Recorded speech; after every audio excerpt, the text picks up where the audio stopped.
Hi boys and girls, Mr. Parsons here. I miss you all very much, and I thought since we're here at my home all the time, maybe I could show you a little bit of what's around my house. For example, the pond. And I'm also going to read you a book about another little girl who finds something in her pond.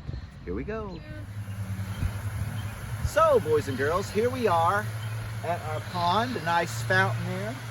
And it's a wonderful pond. It has a lot of interesting things in it. It has fish and frogs and snapping turtles and things like that.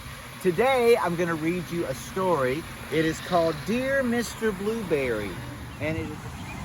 Okay, boys and girls, so here we go. Again, the story is called Dear Mr. Blueberry and is written by Simon James.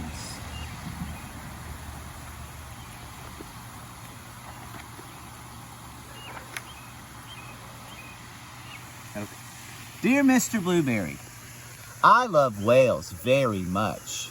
I think I saw one in my pond today. Please send me some information on whales, as I think he might be hurt. Love, Emily.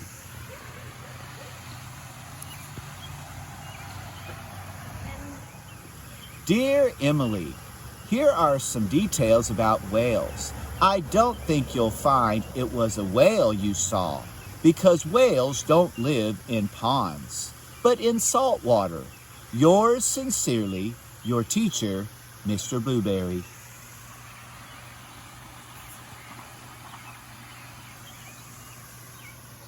Dear Mr. Blueberry, I am now putting salt into the pond every day before breakfast, and last night I saw my whale smile. I think he is feeling better. Do you think he might be lost? Love, Emily.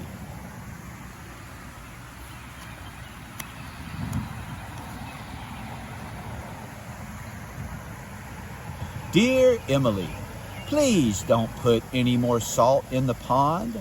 I'm sure your parents won't be pleased.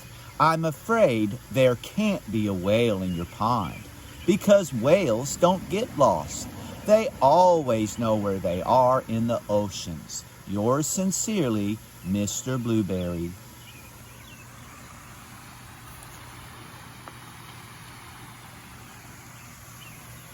Dear Mr. Blueberry, tonight I am very happy because I saw my whale jump up and spurt lots of water. He looked blue. Does this mean he might be a blue whale? Love, Emily. P.S. What can I feed him with?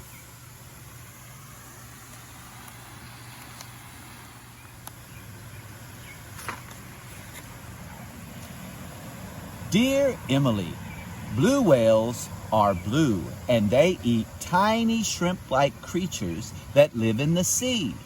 However, I must tell you that a blue whale is much too big to live in your pond. Yours sincerely, Mr. Blueberry.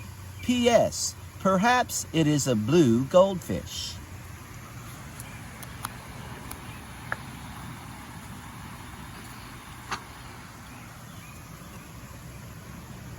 Dear Mr. Blueberry, last night I read your letter to my whale.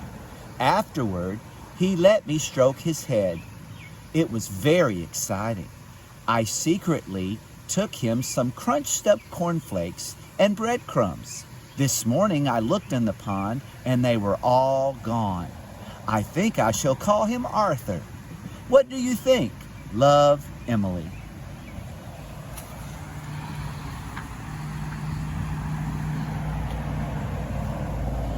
Dear Emily, I must point out to you quite forcibly now that in no way could a whale live in your pond.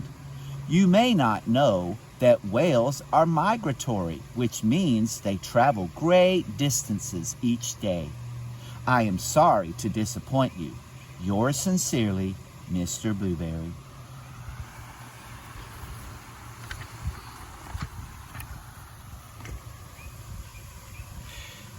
Dear Mr. Blueberry, tonight I am a little sad.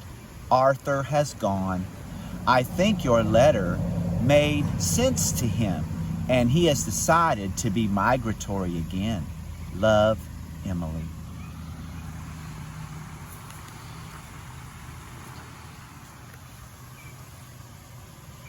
Dear Emily, please don't be sad. It really was impossible for a whale to live in your pond. Perhaps when you are older, you would like to sail the ocean studying and protecting whales. Yours sincerely, Mr. Blueberry.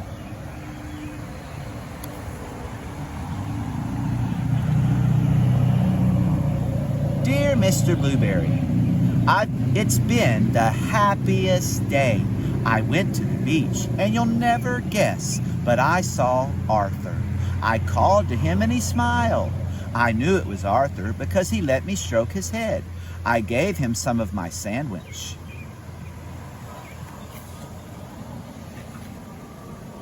And then we said goodbye. I shouted that I loved him very much, and I hope you don't mind. I said you loved him too. Love, Emily and Arthur. The end. So boys and girls, I hope you enjoyed the reading of Dear Mr. Blueberry, and I hope to be reading to you more often because I, again, miss you. I hope you're reading too, and again, I hope maybe I'll look around in our pond to see if I can find a whale. Thank you. Bye-bye.